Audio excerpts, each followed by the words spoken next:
રાજી ગઈ હોય ને જોઈને રાજી થાય અધમ જીવો હોય છે, મધ્યમ જીવો છે. સમાચાર મળ્યા છે, આવું થઈ ગયું છે, બહુ બહુ તો ચર્ચા કરી, હા હા આવું થઈ ગયું, આમ થયું છે, તેમ થયું છે, પેલા આમ કરે છે, ફલાણા આમ કરે છે. આપણા જીવનની અંદર આપણે પાછા રોવાઈ ગયા, રચ્યા પચ્યા થઈ ગયા. આપણી જીવનશૈલીની અંદર કોઈ જાતનો ફરક પડે નહીં, કોઈ વ્યથા સુદ્ધા નથી. મધ્યમ જીવો, કદાચ અપેક્ષાએ કહીએ તો આ પણ અધમ જીવો છે, જેમને કઈ પડી નથી. આગમના શબ્દો છે, જો પરમ કંપનતમ દઠૃણ ન કંપયે કઢીણ ભાવ. બીજાને કંપતા જોઈને, બીજાને રડતા જોઈને, બીજાને આમ વિવળ થયેલા જોઈને, જેમનું રાતોરાત ઘણું બધું જતું રહ્યું, સંપન્ન હોય ને, હું તમને કહું, એમને સહાનુભૂતિની જરૂર છે. સંપન્ન ના હોય એમને સહાનુભૂતિને સહારા બંનેની જરૂર છે. અધમાધમ જીવો આગ લગાડે, અધમ જીવો આગ લાગેલી જોઈને રાજી થાય. મધ્યમ જીવો જુએ છે ને કોઈ પરવા નથી. ઉત્તમ જીવો ક્યાંક આગ લાગેલી છે ને ઊંઘવું ખાવું એમનું હરામ થઈ ગયું છે. ચિત્ત ક્યાંય ચોંટતું નથી. ઉત્તમ જીવો છે. અને ઉત્તમોત્તમ જીવો પેલાના ઘરે જાય, ઘરે જઈને કહે કે ભાઈ તમે ચિંતા ના કરતા, તડકો ને છાયો સંસારનો ક્રમ છે, સુખ અને દુઃખ એનો ક્રમ છે. અમે સમજીએ છીએ તમને આપત્તિ આવી છે, અમે સમજીએ છીએ અત્યારે તમે નોંધાયેલા થઈ ગયા છો, અમે સમજીએ છીએ આપના દુઃખને અમે સમજી શકીએ છીએ, આપના દુઃખમાં અમે સહભાગી છીએ. અમે આકલ કરશું આખા સુરતને, અમે આકલ કરશું તે સમાજને, તે સમાજના લોકોને સાચવી લે. પછી કોઈ બાકી રહી ગયા હશે ને, અમે પ્રયાસ કરશું કે તમે સચવાઈ જાઓ. ઉત્તમ ઉત્તમ છે. આગ લગાડે અધમાધમ, લાગેલી જોઈને રાજી થાય અધમ, કસી પડી નથી મધ્યમ, વ્યથિત થાય ઉત્તમ, અને પોતાનાથી બનતું બધું કરી છૂટે એનું નામ ઉત્તમ ઉત્તમ. હું તમને કેવા માંગુ છું, મારા જેવા એ વ્યાખ્યાન છોડીને, મારી નિત્યક્રમની દિનચર્યા છોડીને, ભલે એક સાધુ તરીકે પણ સાધર્મિકના ઘરે જઈને એને દિલાસો આપવાનો અવસર એક અપવાદ માર્ગે આને ચોક્કસ કહી શકાય. મારી ઈચ્છા હતી કે હું તે સાઈડ ઉપર જઈને બેસું તો ખરો, અને છતાં અહીંયા આવ્યો છું. જે વચન આપ્યું હતું ને એની પાછળ પણ એક ભાવ કે પ્રવચન કરશું, સંઘને સંવેદના આપવી છે.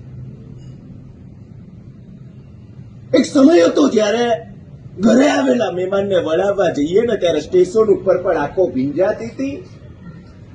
આજે નજીકના રિલેટિવને સ્મશાને વળાવવા જઈએ છીએ, સ્મશાનની અંદર પણ જેને મસાણીઓ વૈરાગ્ય કહેવાતું હતું ને, એ મસાણીઓ વૈરાગ્ય પણ આમ ક્યાંય છૂટી ગયો હોય એ કાળની અંદર આપણે જીવી રહ્યા હોઈએ ત્યારે અમને થાય કે સૌથી પહેલી આરાધનાની જરૂર છે, પ્રભાવનાની જરૂર છે, તપસ્યાની જરૂર છે. એના કરતા વધારે આપણને સંવેદનાની જરૂર છે.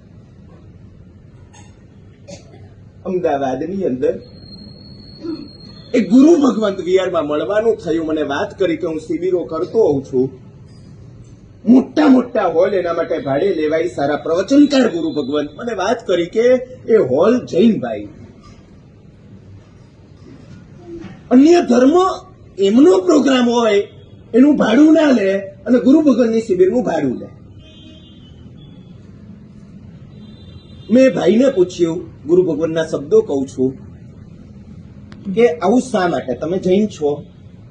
અને એમણે કહ્યું કે સાહેબ થોડા સમય પહેલા મારે ત્યાં જે ફેક્ટરી કે ગોડાઉન એવું કંઈક વાત હતી ને એમાં આગ લાગી ગઈ હતી. સાહેબ ખ્યાલ છે આપને? એમણે કહ્યું હા મેં છાપામાં વાંચ્યું હતું ને, આ રીતે આગ લાગી હતી. સાહેબ આપણા સમાજમાંથી, આપણા સંઘમાંથી કોઈ નતું આવ્યું, પણ ઘટના બનીને બીજા જ દિવસે અન્ય ધર્મના બે એમના સંન્યાસી મારે ત્યાં આવ્યા હતા. પૈસા આપણા વાળાએ પણ નથી આપ્યા, એમણે પણ નથી આપ્યા, પણ એમણે દિલાસો આપ્યો ને સાહેબ, મારું મન ત્યાં ઢળી ગયું છે. હું તૂટી ગયો તો, હું ભાંગી ગયો તો, એમણે મને હિંમત આપી એમણે મને દિલાસો આપ્યો. સંઘની એક વ્યક્તિ હોસ્પિટલમાં હોય ને સંઘના દરેક સભ્યએ કમસે કમ એકવાર સાતા પૂછવા જવું જોઈએ. અને જો આ ફિલિંગ્સ નથી આપણી પાસે, આ લાગણી નથી, આપણો ભાઈ રડી રહ્યો છે ને રોડ પર આવી જવું પડે એવું છે ને ઘર વેચવું પડે એવું છે, આપણને કશું કઈ લાગતું ઓળખતું જો નથી. ખરેખર કહું, આપણે દાદાને મોઢું બતાવવાને પણ લાયક નથી. અહીંયા હું ફંડફાળા કરવા નથી આવ્યો. અને જે દિવસે આપણામાં સંવેદના આવશે ને, આવા બધા કોઈ સાધર્મિક ભક્તિના ફંડફાળા કરવાની કોઈ જરૂર નહીં રહે. સમાચાર જાણીને એમને જિંદગી ચાલે આપણી. સમાચાર જાણીને આપણને આમ અંદરથી ફિલિંગ્સ ના થાય. મારા ભગવાનના પરિવારના સભ્યો જેઓ રડી રહ્યા છે, હજી આગ બુજાઈ બુજાઈને વળી પાછી ફાટી નીકળે. આ પરિસ્થિતિની અંદર હિસાબો બધા જતા ગયા, માલ બધો જતો રહ્યો. તમને કહું, હિસાબ સંસાર છે, માલ સંસાર છે, પણ જેની એ વસ્તુ છે એ શાસન છે. તમને સમજાય છે? રૂપિયાના નુકસાનને રડે સાધુ ના હોય, સાધર્મિકના આંસુને રડે ચોક્કસ સાધુ હોય, એ ચોક્કસ શ્રાવક હોય. મારી રિક્વેસ્ટ છે, હું તમને જગાડું છું. મારી એક મર્યાદા છે. આખા સુરતને જગાડવાની જવાબદારી તમારા સ્કંધે જો લઈ શકો, આખા સુરતની અંદર મારી જાણમાં ઉત્કૃષ્ટ જીવદયાનું કાર્ય જ્યાં થઈ રહ્યું છે ત્યાં હું બેઠો છું. મારી ભૂલ થતી હોય તો કહેજો.